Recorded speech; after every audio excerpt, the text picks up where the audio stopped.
throughout my life for Republican. This time he is in the election, I don't think for the American, but just to give him a get out of the jail pass. It's a proven horse, and you always bet on proven horse. So that's who I'm more likely going with. If I right now had to pick one, I would go with Trump, mainly on economy.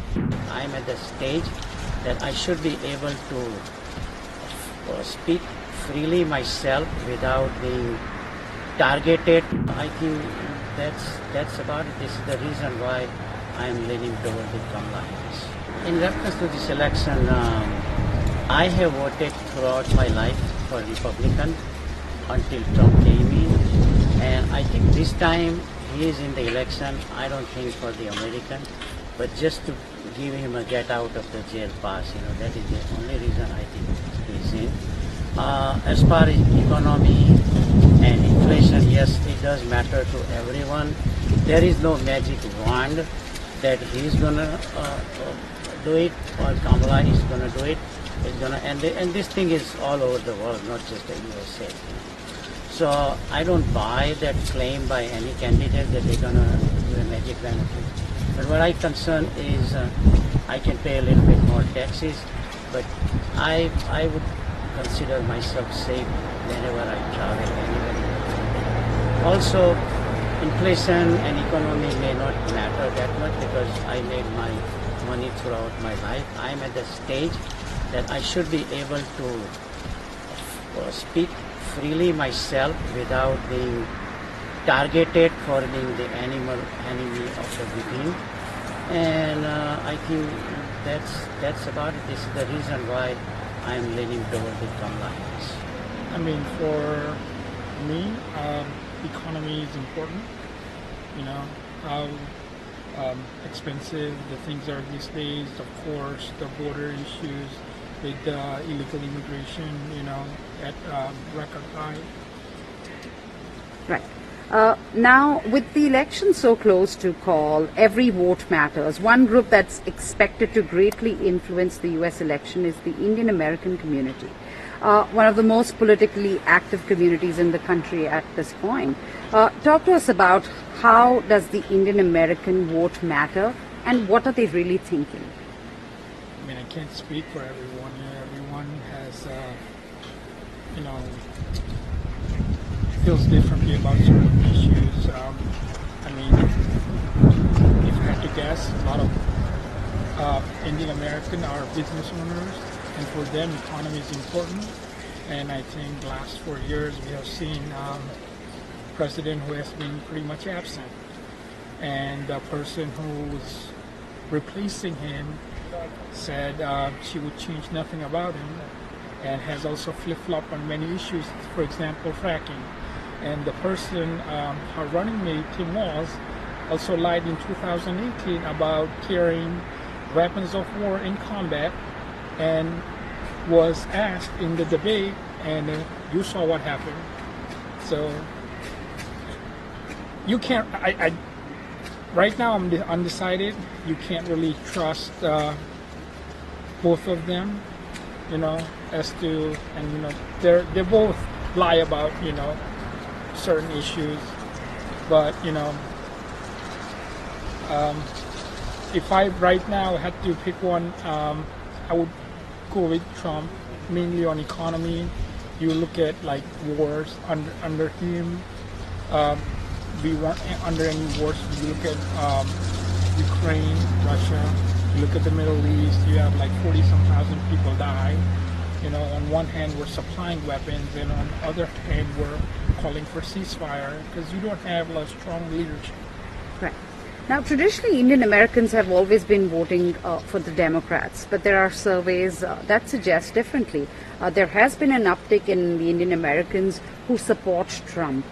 What's your impression? And this group is largely, men under 40. I mean, it's mainly, again, I would, this election, they will pretty much look at economy and how the president for the last 3.5, I would say, has been absent. And for Indian American, it's the mindset is business pretty much, you know, and they will vote based on that. Right. Also, there is a special equation between Prime Minister Modi and Donald Trump. Do you see that play out remotely in this election? I don't think so. I mean, Modi has gotten along with Trump and Joe Biden.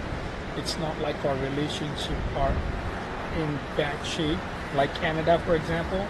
You know, so I don't think that has any, you know,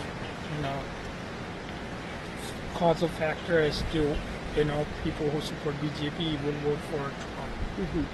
Nor that Modi has said anything, you know, openly that, you know, vote for Donald Trump, you know. So I think the relationship was good, whether it's a Democrat or Republican.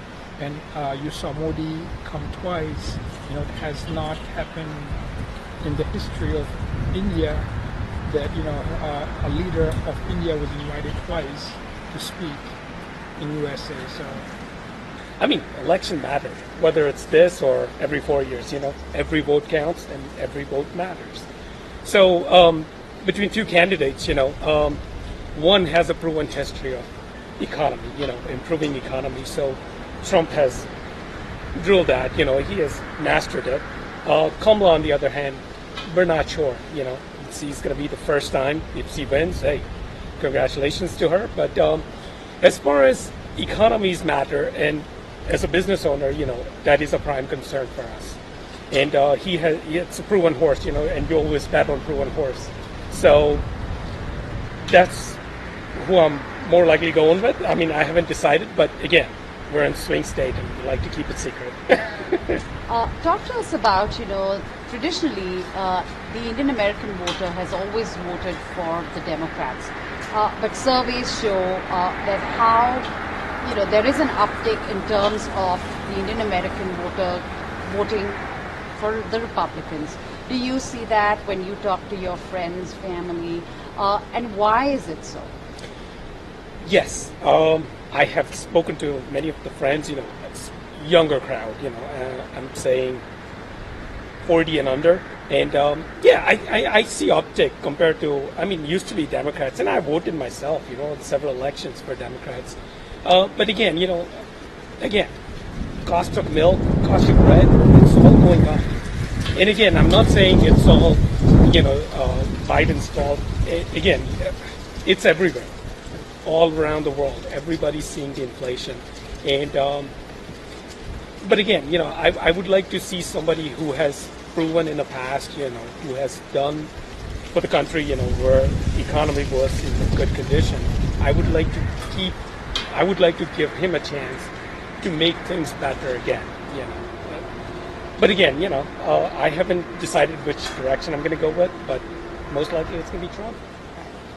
Now, swing states matter, and every voice, every vote matters. Indian Americans are spread across all these 7 states. Do you think the Indian American voice really matters in this election? It does. It does. Everybody's vote counts. I mean, and everybody has a right, you know, being U.S. citizen, you know, and I think they should go out and vote, you know, on November 5th. Yes, everybody should vote, and yes, it does matter.